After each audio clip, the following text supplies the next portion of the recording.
All right, shall we do our wrap up? I think so. So this has actually been 2 weeks since we recorded. I think I released Right. all the videos for the one we did two Yeah. weeks ago last week, not the week before. But so I actually have more movies. I've seen more movies than usual. Do you want to go first, or shall I go first? What do you want to do? I've seen less movies. Let me go first. So I watched Extreme Job, which is directed by a Korean. It's a Korean film directed by a Korean director who directed a drama that I was watching that was quite clever. And I'd heard about Extreme Job actually because Kirby. We saw a Yeah, trailer for it, or he showed us a trailer. yeah, and he was interested in it, and it is about some policemen who, as a cover, open a Korean fried chicken restaurant that does unexpectedly well. And Uh, everybody's like, "Oh, that's the Breaking Bad plot." It's kind of probably not though. I haven't seen enough of Breaking Bad. Also, this movie is from last year, just so people know. Yes. It's recent, I'm very not gonna recent. spoil it, but I really liked it. It made me think of the movies of the 80s and 90s, and that like the bad guys are kind of simple. They're just bad. They're just bad. I feel like speaking of Christopher Nolan, who came up earlier, like we've gone to this place. I like characters to have depth and meaning, and every villain is the hero of their own story. But sometimes you just want a bad guy for the good guys to fight against, and sometimes Yeah, let's just draw a moral line in the sand and say that we're not going to use this movie as our moral compass in the future. And yeah. so it was fun, and I thought it had a satisfying conclusion, and I really enjoyed it, and I made you watch it and you enjoyed it as well. You did, and I'll talk about it now since you're talking about it. But Yeah. basically, was just a really good movie. I don't know. It's kind of it's that thing where it's like almost everything in the movie is a joke. It seems like, Yeah. but that doesn't mean it's empty of meaning. Like that's one Yeah. of the problems with like maybe that's why we've had some people claiming that the comedies are dead in the US is we've had a few too many movies where like there hasn't been substance behind the comedy. Yeah. I don't know. But like this was a movie where like there's jokes, but then it's like it's kind of also informing character. It's But people informing like care who they about each are. other, and Yeah. and they're a team, and They care it about goes their through to the jobs. end, which again, we recently watched a comedy. I'm not going to belabor it, but like the ending wasn't funny, and it's like it to be deep and meaningful, it lost all its comedy. Like this Yeah. ending was meaningful and funny. Yeah, like it had both. It's one of those movies where you get to the end and you're like, "Oh, this was all set up. There was a Yeah. setup for all of this. It all mattered. I feel good about like how we got here and why we're here. And they didn't tell us and they didn't need to. Wasn't told too early. Yeah. Didn't like some movies like, they blow the joke before they get there and this one didn't. Like it could Yeah. have easily. It's Yeah. really it also really made me want Korean fried chicken. Yes. It looks so Yes. good. We also both watched Scrooged, which Yeah. is a 80s Christmas Carol retelling that both you and I get a little tired of Bill Murray playing the same character with. I don't mind actors doing the same character over and over again because sometimes you're a specialist, sometimes Yeah. you're just really good. Yeah. And often they add nuances to that character. Like, Yeah. and I do think this was a different fussy man, like learning the value of life and love than maybe Groundhog Day or Lost in Translation or like a lot of the Bill Murray characters. But you and I Yeah. are both a little tired I of tend that to I tend to character. like Bill Murray the most in Wes Anderson movies, I think. Although Yeah. I enjoy Groundhog Day, but Yeah. Scrooged was just it just wasn't a I Theo liked all the movie. 80s stuff where like the practical effects The and costumes the and kind of over the topness. Bobcat yeah. Goldthwait's in it, and I enjoyed him. And it also had a little bit of the wacky morality stuff that was in line with the world it had built, where it was just kind of don't worry about it, like like Yeah. people try to kill people but they still get happy endings, but it's that kind of a movie. And the Karen Allen character didn't have much to do because this is that era, but it was fun. It was a fun Christmas movie. Yeah. It's a fun I ultimately enjoyed it, but I don't have a lot to say. It's not a Theo movie. It was fun. Yeah. Other I than that, Carol yeah. Kane beating up Bill Murray in his couple Yes, scenes Carol seemed Kane to was make fun. And everybody happy. led me to showing you some Taxi, which I think you'd never seen any Taxi, so you had no idea that it had all the actors in it. No clue. It had Taxi, which was a TV Danny series. DeVito, Carol Kane. It had Andy Kaufman, Tony Danza, Tony Danza, Judd Hirsch, and Christopher Lloyd. Right, Christopher Lloyd. Yeah. So it was everybody. Other than that, I'm still working on Korean dramas. The one I am working on is Rich with the Patriarchy. But you tease me about it, but I'm okay with it because I get different characters. The one I'm enjoying that is like, they got to get married and have the baby soon, so grandpa has a reason to live. Like, she is this spoiled rich girl, and he's this kind of off, like, he seems straight-laced, but he like keeps doing kind of off the cuff things. And if I could find that anywhere, and like the closest we get to that, like, well, Schitt's Creek, Patrick is a little more straight-laced than that, but like, I like high maintenance bitchy people, and they don't get to find love without like learning that they have to be kind. Why do you like high maintenance bitchy people? I don't know why, and they don't get to find love without getting warmed up or learning to be better people very often. So if I can find them, then they get to, be loved for who they are. I kind of enjoy that, regardless of if they have to marry and have babies by the end of it or not. Cool. I get it. Should I go into mine now, I guess? I guess I will mention that for anyone who actually cares about the Korean dramas, I watched Reply 1988, which I enjoyed, and that's the Reply series, is a big one. I have to say, the gimmick of the Reply series, and I don't think this is a spoiler because if you know about the Reply series, is that you don't know who the husband is at the end. Like, there's a main female character, and who's she going to end up with at the end? And this led to me having, and maybe I talked about this last time, but I'll just repeat myself. Constant misdirection as a narrative device gets old with me really fast. If you're going to show certain things, but not other things, so that at the end you can show what we didn't see the whole time, and if you're going to do that over and over and over again, I'm going to get irritated. I think I did talk about this last time, so I'll be quick. I like it when there's a secret and some characters know it and some don't, and it takes 20 hours and 20 episodes for them to find out. I don't like it when there's a secret that a bunch of characters know about it, but I don't get to find out about it for 20 episodes. I find that it's a very I don't like that as a way of creating suspense in stories when it's used too often. So I'm probably not going to watch any of the other Replies, but Reply 9, I mean, it is good. It's interesting to see Korea in the 80s. It's interesting to see it hit that feeling of nostalgia. At the end, they talk about, I don't want to go back in time, but I kind of wish I could go back to the time when my parents were young and kind of like, right, just feel that moment, which I don't think we're actually as human beings really meant to experience that way. But like, I understand that feeling, and and I don't love nostalgia, but it really captured that feeling of nostalgia and so on. Anyway, that's it. Interesting. Okay, that's interesting. I will eventually watch one of these. You might like that one, but it's not the one I'm gonna have you watch. Right. I did show you a little bit. I did show you that one that made fun of the product placement that was actually directed by the guy that did Extreme Job, and I think I think that was pretty good. That was excellent. It was very meta. Okay, so I watched a bunch of movies. I'll go over them as quick as I can. I watched Son of Godzilla. That was the next in the Godzilla movies. Did he send Godzilla to Earth so that Godzilla could? Oh, now I might be getting. You to turn around, go the other direction.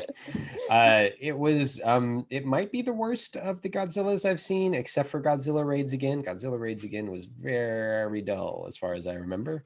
Son of Godzilla is at least goofy, and I like goofy. It has Minizilla, I think is what the Son of Godzilla ends up getting called. Minizilla or Minila? No, I don't know. Minizilla, I think it is. Anyways, it was mostly dumb, not that interesting. I kind of shrug at it. Yeah. It does have some cool monsters in it, as I recall, including a giant spider. But yeah. I'm glad that I like that you're watching enough of these Godzillas to become a connoisseur of Godzilla films, I'm which is, I think, what you wanted. It is basically. Well, it's also it's it's one of the I like knowing about the big things in culture, and I mean these were really big in Japan, and even they reached the U.S. It's that kind of big, Yeah. and this was in the '60s, and Yeah. before like it was easy for that to happen. Yeah. Anyways, then I watched Riddick, which is the third of the Riddick movies. I have not seen the first or second one. Right. And I shocked you by explaining that I've seen all three. And I don't know why I shocked you, but because you don't like big budget Hollywood movies. And the Riddick movies, I get it. The first one wasn't, but the other two are. Yeah, you should see the first and second one. The first one is just a good little movie. It's like a little B movie with Vin Diesel in it. And the second one has Vin Diesel and Judi Dench in it, which is a pairing I have, I mean, she was in Cats now, which kind of, she gets around. But yeah, anyway. Riddick was ultimately kind of fun and stupid. I like some of the creature design. It has Katie Sackhoff in it, which is a personal favorite for me and my girlfriend because we're both Battlestar Galactica fans, the newer series. I don't know. It was dumb. It was fun. I don't really have a lot to say. I watched Destroy All Monsters, which is the next Godzilla after Son of Godzilla. Destroy All Monsters was better.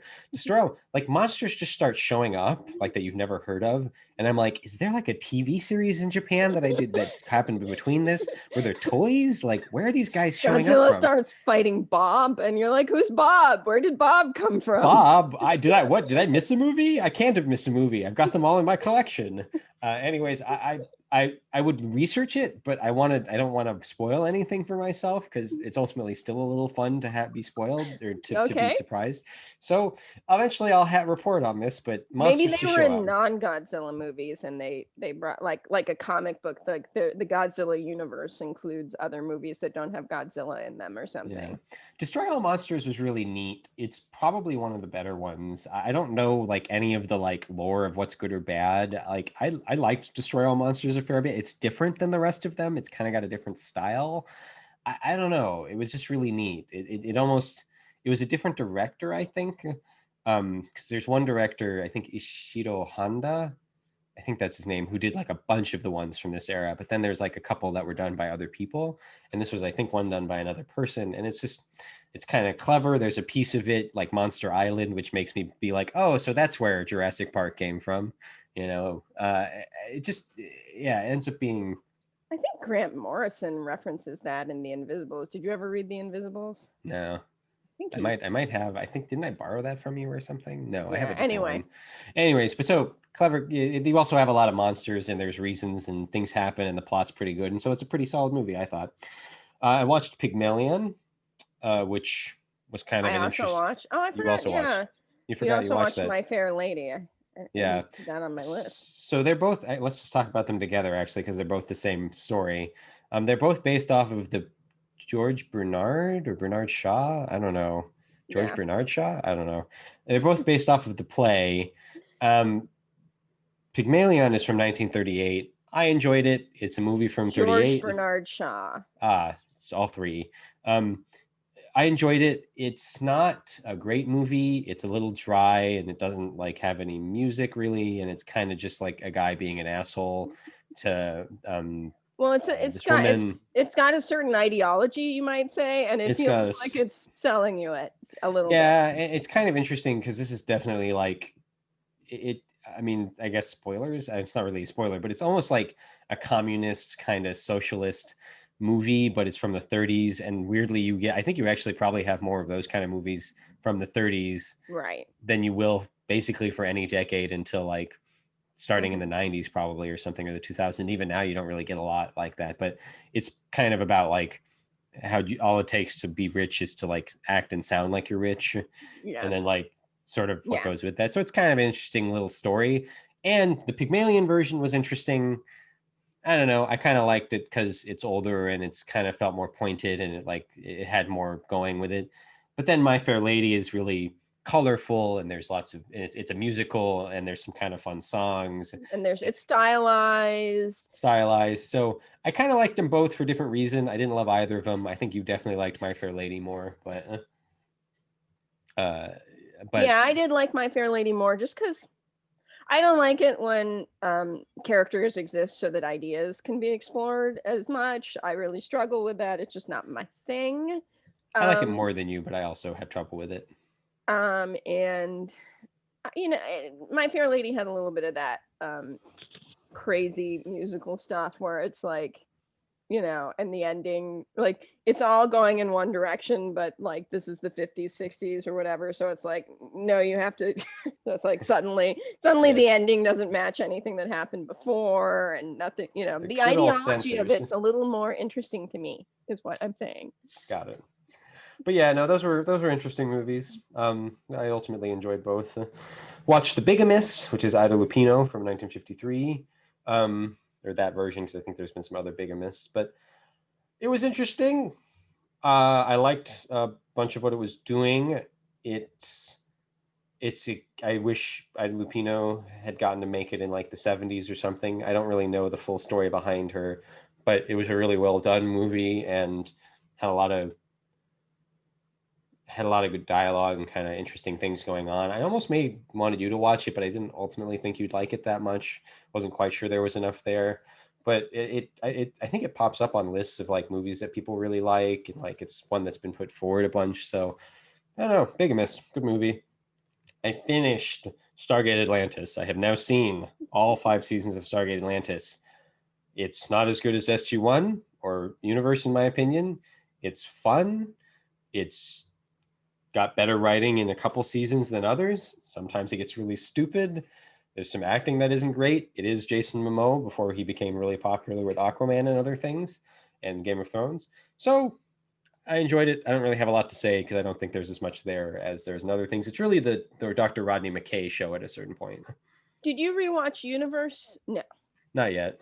I will eventually. But I then watched All Monsters Attack, which is after Destroy All Monsters. All Monsters because they Attack. were not all destroyed. They were not all destroyed, so they can attack now. Yes.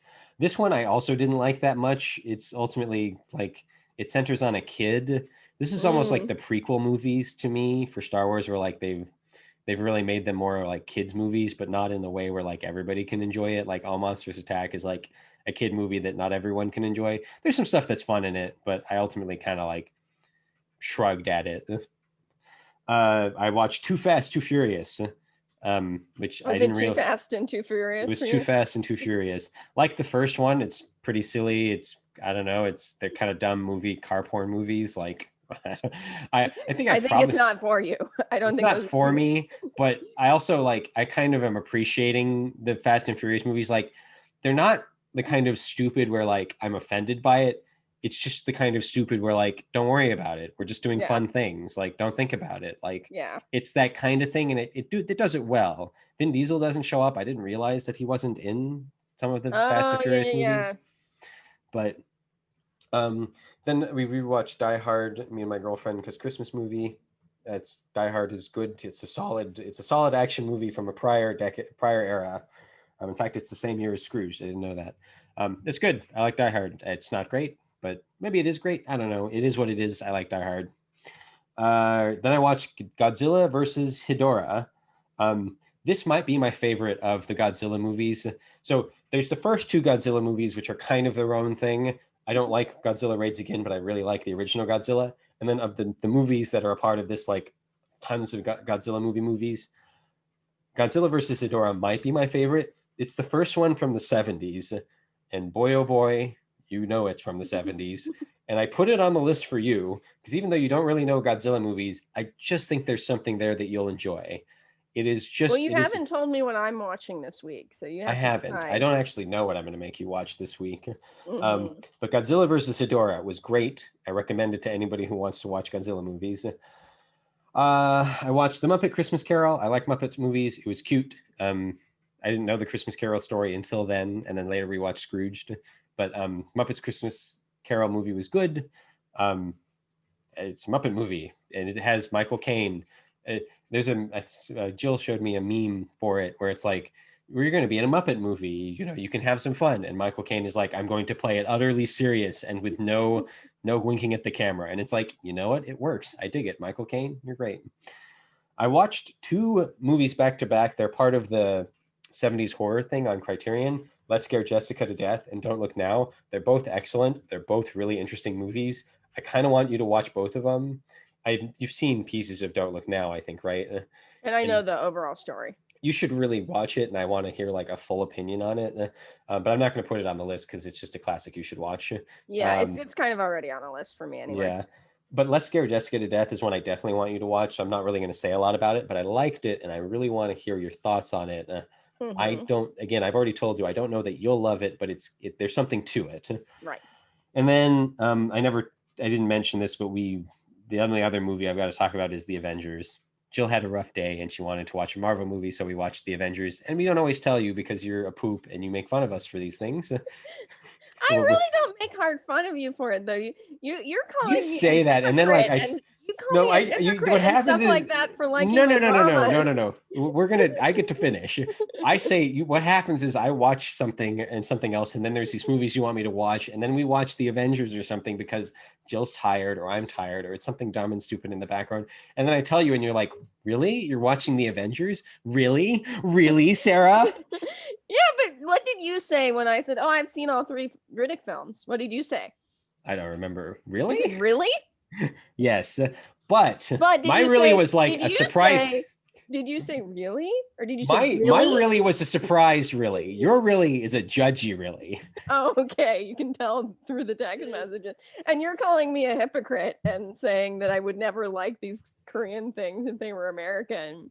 Well, okay, I didn't say that. I said there was a hypocritical nature to what's going on here. Okay. And it bothered you. You keep bringing it up. Well, because you're like hiding watching Marvel movies from me because I don't want to be judged by my big sister who I just want to love me and accept me for who I am. Risk my disapproval for you watching. I don't care. I really don't. I like to give you I like to tease you about things. So really, yes, you don't want to be teased, is what you're not doing. Sometimes I'm not in the mood for being teased, I think is what it is. Anyways, I don't have a problem with the Marvel movies either, for the record. Like, they're fine. I've seen some of them. Yeah, some are better than others.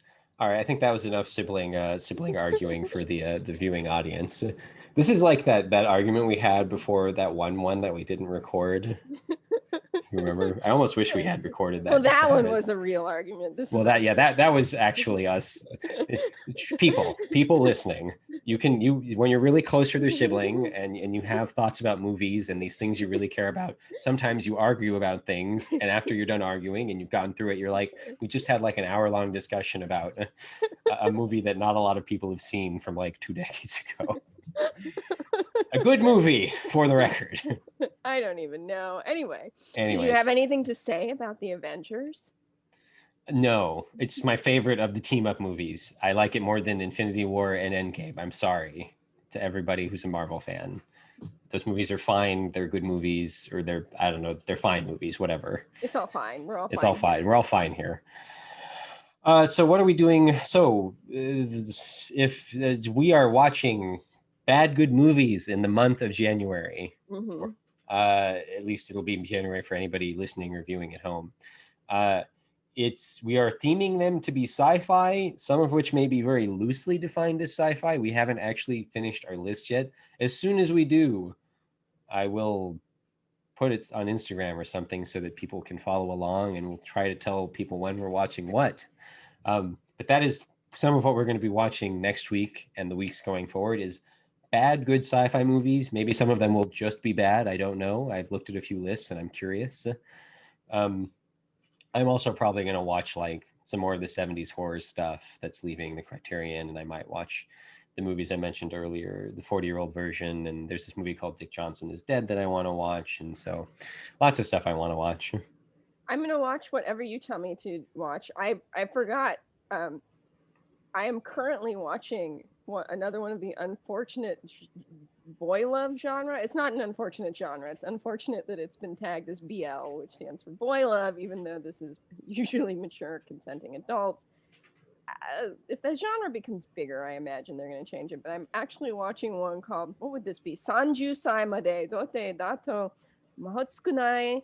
No, Mahotsukai ni Nareru Rashi. I, it's almost harder to read Japanese written out Yeah. and in the syllable read. I can read hiragana, and I can speak some Japanese. So that translates, oh my God, it translates to like, if you're a 30-year-old virgin, you may become a wizard or something like that is the translation.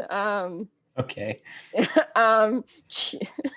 is like also known as cherry magic. 30 years of virginity can make you a wizard? Exclamation point, question mark. Cherry magic. It seems you can be a witch if you were a virgin until 30 years old. Cherry maho, which is just cherry magic. Okay.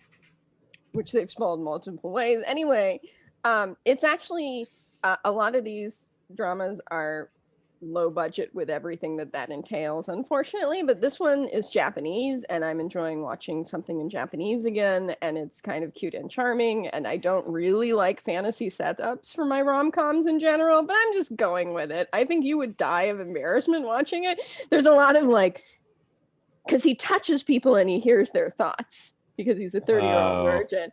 And there's a lot of like weirdness from that and so on. So I haven't finished it yet, so I didn't talk about it, but I'm going to finish that. But it's also making me feel like maybe the Japanese, I mean, they're different cultures. So their dramas are similar but different to Korean dramas. Like Korean dramas almost never have much of an age gap. The conservative culture means something different in Korea than it does here. And I've noticed that yes, the women are chaste, like they are here conservatively, but the men are also typically chaste, which I feel like is not something we get here as much. Like, not as much.